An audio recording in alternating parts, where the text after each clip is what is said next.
All right, here. I just want to make this quick. Don't want to take up too much of your time. Okay, so if the Earth is spinning, right? We're on a spinning ball, and that's what causes the sun to appear to rise in the east and set in the west, right? Because we're on the spinning ball here.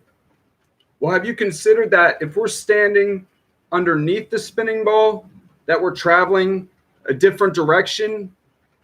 So that means the sun should rise in the west.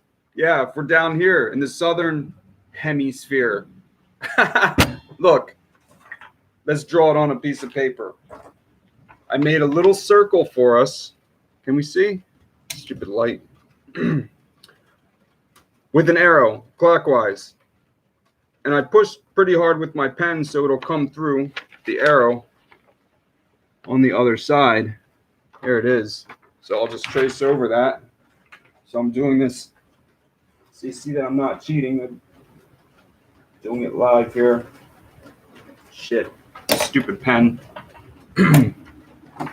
This arrow is now counterclockwise.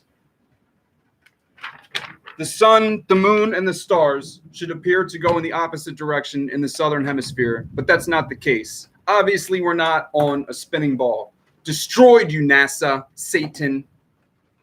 One proof, you're destroyed. Oh, and one more thing.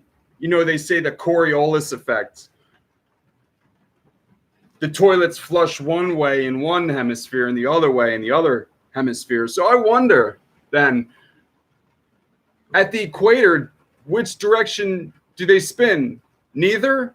I guess at the equator, our toilets go straight down. Yeah, and as we go closer and closer to the poles, the speeds go faster, right? And then as we come to the equator, they slow down, and then it reverses direction and goes the other way. I guess then hurricanes that begin in the southern hemisphere are spinning one way.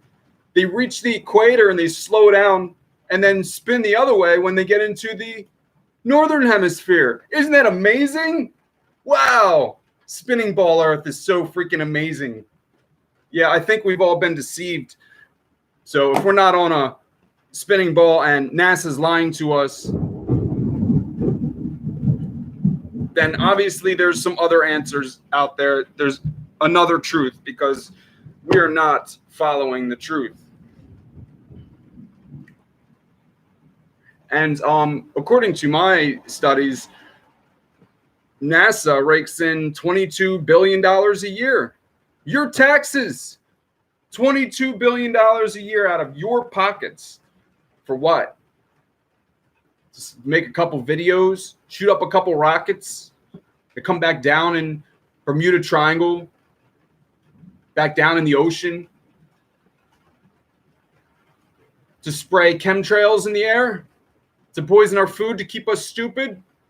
All that for $22 billion to line their pockets, to keep us stupid.